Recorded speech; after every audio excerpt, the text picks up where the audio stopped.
എന്ന് ഇംഗ്ലീഷിൽ. എന്നാൽ അത് നമ്മെ മുന്നോട്ട് കൊണ്ടുപോകാത്ത ഒരവസ്ഥ ചിലപ്പോൾ വരാം. അപ്പോൾ ആ വേര് പിഴുതെടുക്കണം. അതിനെയാണ് റൂട്ട് ഔട്ട് ദി റൂട്ട്. അതാണ് റവല്യൂഷൻ, വിപ്ലവം എന്ന് പറയുന്നത്. അതിന്റെ അർത്ഥം എല്ലാ വേരുകളും ഉടൻ പിഴുതെടുക്കണം എന്നല്ല, മറിച്ച് നേരത്തെ ഞാൻ പറഞ്ഞു, നമ്മളെ ഒരിഞ്ച് മുന്നോട്ട് കൊണ്ടുപോകാൻ സഹായിക്കുന്ന സർവ്വതും ചരിത്രത്തിന്റെ കാഴ്ചപ്പാടിൽ സ്വാഗതാർഹമാണ്. അത് വന്ദേമാതരമായാലും ഭാരത് മാത ആയാലും ജയ് ശ്രീറാം ആയാലും എന്തും നമ്മുടെ സൗഹൃദം ശക്തിപ്പെടുത്തി നമുക്കിടയിൽ സ്നേഹമുണ്ടാക്കി നമ്മളെ മുന്നോട്ട് കൊണ്ടുപോകാൻ സഹായിക്കുമെങ്കിൽ, ആ എങ്കിൽ എന്നതിന്റെ താഴെയാണ് അടിവര, അത് സ്വാഗതാർഹമാണ്. എന്നാൽ നമ്മളെ ഭിന്നിപ്പിക്കാനും തമ്മിലടിപ്പിക്കാനും, ഉദാഹരണം പറഞ്ഞാൽ 2002 ഗുജറാത്തിലെ വംശഹത്യയുടെ കാലത്ത് ഇഹ്സാൻ ജാഫ്രി എന്ന് പറയുന്ന ഒരു മുൻ MP, അദ്ദേഹം കവിയാണ്. ആ പ്രദേശത്ത് ഗുൽബർഗ് സൊസൈറ്റി നിൽക്കുന്ന ആ പ്രദേശത്ത് മാത്രമല്ല ഗുജറാത്തിലാകെ ശ്രദ്ധേയനാണ് അദ്ദേഹം. എവിടെയെങ്കിലും സംഘർഷം ഉണ്ടായാൽ ആ സംഘർഷം അവസാനിപ്പിക്കുന്നതിന് നേതൃത്വം കൊടുക്കുന്ന ആളാണ് ഇഹ്സാൻ ജാഫ്രി. പക്ഷേ 2002 ഗുജറാത്ത് വംശകാലത്ത് അദ്ദേഹം കൊല്ലപ്പെടുകയാണ് ഉണ്ടായത്. അദ്ദേഹം രക്ഷപ്പെടുമായിരുന്നു, പക്ഷേ രക്ഷപ്പെടാതെ പോയത് തന്റെ വീട്ടിൽ അഭയത്തിനായി എത്തിപ്പെട്ട നൂറുകണക്കിന് മനുഷ്യരെ വിട്ടുകൊടുത്താൽ അദ്ദേഹം രക്ഷപ്പെടുമായിരുന്നു. അദ്ദേഹം വിട്ടുകൊടുക്കാൻ തയ്യാറായില്ല. അങ്ങനെ രക്തസാക്ഷിയായ ഇഹ്സാൻ ജാഫ്രി മുൻ കോൺഗ്രസ് MP ആണ്. അദ്ദേഹത്തോട് വസ്ത്രമൊക്കെ അഴിച്ചു മാറ്റി നഗ്നനാക്കി ചാട്ടവാറുകൊണ്ട് പുറത്തടിച്ചിട്ട് ആവശ്യപ്പെട്ടത് വന്ദേമാതരം ചൊല്ലാനാണ്. ആ വന്ദേമാതരം നമ്മെ മുന്നോട്ട് കൊണ്ടുപോകില്ല, അത് ജനായത്ത വിരുദ്ധമാണ്. അദ്ദേഹത്തോട് ആവശ്യപ്പെട്ടത് ജയ് ശ്രീറാം വിളിക്കാനാണ്, അത് നമ്മെ മുന്നോട്ട് കൊണ്ടുപോകില്ല.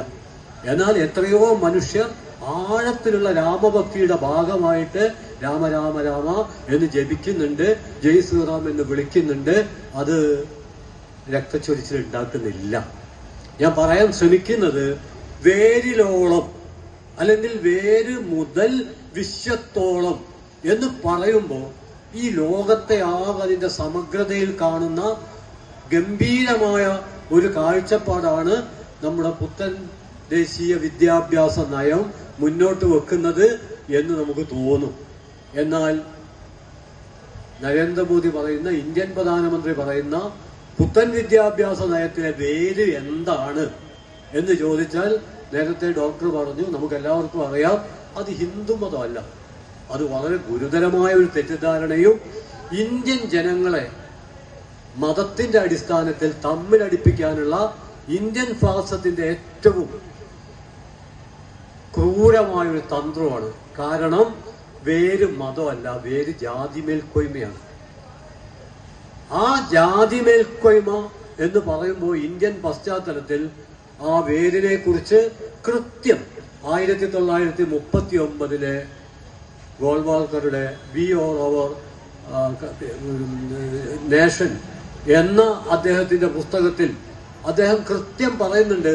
അദ്ദേഹം പറയുന്നത് അടിസ്ഥാനപരമായി തന്നെ വ്യത്യസ്തമായ രണ്ട് സംസ്കാരങ്ങൾക്ക്, പ്രധാനമായും അദ്ദേഹം ഉദ്ദേശിക്കുന്നത്, ഞാൻ പറയുന്നത് ആളെ പറ്റിക്കാനുള്ള ഒരു തന്ത്രമാണ്. ഹിന്ദുക്കളുടെ സംസ്കാരത്തിനും മുസ്ലിങ്ങളുടെ സംസ്കാരത്തിനും അത് വേരിലോളം തന്നെ വിഭിന്നമായതുകൊണ്ട് ഒരു കാലത്തും യോജിക്കാൻ പറ്റില്ല. രണ്ടാമത് അദ്ദേഹം പറയുന്നത്, നമുക്ക് ഹിറ്റ്ലറുടെ ജർമ്മനിയിൽ നിന്നാണ് സംസ്കാര ശുദ്ധി സംബന്ധിച്ച കാര്യങ്ങളിൽ പഠിക്കാനുള്ളത്. എന്താ ഹിറ്റ്ലർ ചെയ്തത്? ആദ്യം ഹിറ്റ്ലർ ചെയ്തത് അദ്ദേഹത്തിന്റെ മെയിൻ കാഫിൽ ലോകത്തിലുള്ള സംസ്കാരത്തെ 3 വിഭജിച്ചു. നമ്മൾ മനസ്സിലാക്കേണ്ടത്, ഓരോ രാജ്യത്തിനും ഓരോ തരത്തിലുള്ള സംസ്കാരമുണ്ട്. ഇപ്പൊ ഇന്ത്യൻ സംസ്കാരം, ഓരോ സംസ്ഥാനത്തെ മനുഷ്യർക്കും മലയാളി സംസ്കാരം, പിന്നെ ഓരോരുത്തർക്കും അവരുടേതായുള്ള ഒരു ജീവിത രീതി, വേ ഓഫ് ലൈഫ് എന്ന അർത്ഥത്തിൽ സംസ്കാരമുണ്ട്. നമ്മുടെ ഭക്ഷണം, വസ്ത്രം, പാർപ്പിടം, സൗഹൃദം, സ്നേഹം, ബന്ധമാതൃകൾ, ദായാക്രമം ഉൾപ്പെടെ നമ്മുടെ ജീവിതം മുഴുവനുമാണ് നമ്മുടെ സംസ്കാരം. ആ അർത്ഥത്തിൽ ഓരോരുത്തരും അവരുടേതായ ഒരു സാംസ്കാരിക ജീവിതം കൂടി നയിക്കുന്നുണ്ട്. അതേസമയം പൊതുവായ സംസ്കാരം എന്നൊന്നുണ്ട് താനും. ആ പൊതു എന്ന് പറയുന്നത് ഈ പ്രത്യേകതകളെല്ലാം കൂടി ചേർന്ന, ഈ വൈവിധ്യങ്ങളെല്ലാം കൂടി ചേർന്ന ഒരുമയാണ്.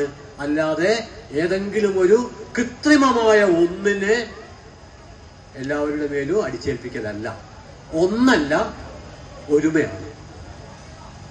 അതുകൊണ്ട് ഞാൻ സൂചിപ്പിക്കുന്നത്, ഈ വൈവിധ്യങ്ങളെ ആകെ ഉൾക്കൊള്ളുന്ന ഒരു സംസ്കാര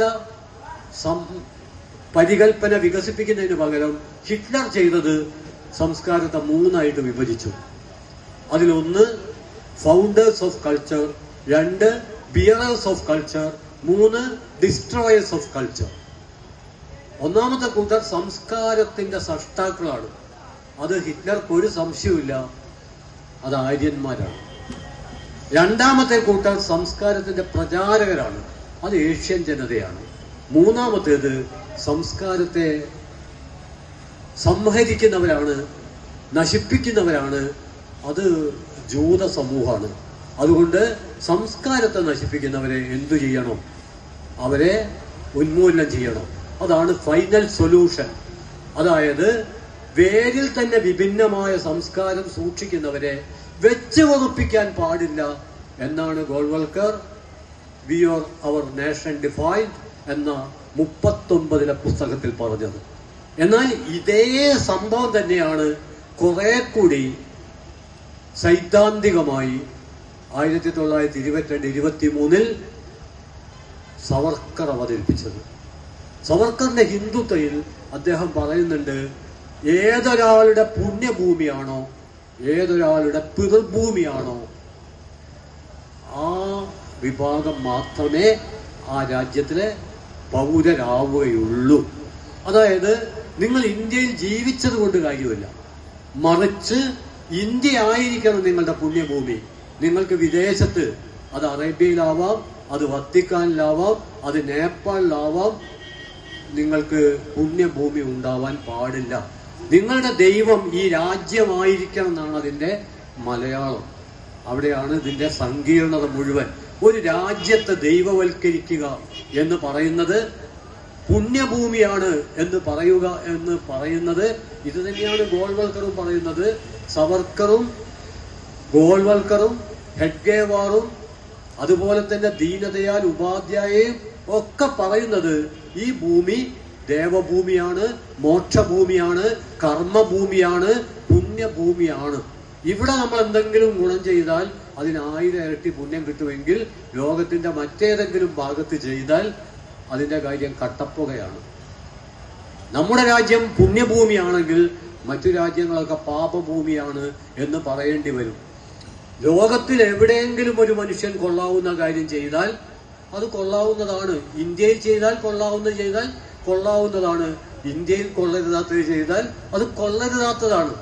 അതുകൊണ്ട് ഈ പുണ്യഭൂമി എന്ന പരികൽപ്പന, അതുപോലെ തന്നെ പിതൃഭൂമി എന്ന് കേൾക്കുമ്പോൾ ആളുകളൊക്കെ വിചാരിക്കുക ഞങ്ങളുടെ അച്ഛന്മാര്, ബാപ്പമാര്, അപ്പമാരൊക്കെ അവിടെ ഉള്ളവരാണല്ലോ. അങ്ങനെയല്ല, ആ പിതൃല്ല. അത് വിശുദ്ധ രക്തത്തിലൂടെ, കലർപ്പില്ലാത്ത വിശുദ്ധ രക്തത്തിലൂടെ ഇവിടുത്തെ ജനതയായിട്ട് മാറണം. അതാണ് ഹിറ്റ്ലർ പറഞ്ഞ സംസ്കാരത്തിന്റെ സൃഷ്ടാക്കൾ എന്ന് പറയുന്ന, ഫൗണ്ടേഴ്സ് ഓഫ് കൾച്ചർ എന്ന് പറയുന്ന ആര്യൻ വിഭാഗം. അതുകൊണ്ട് വേര് എന്ന് പറയുന്നത്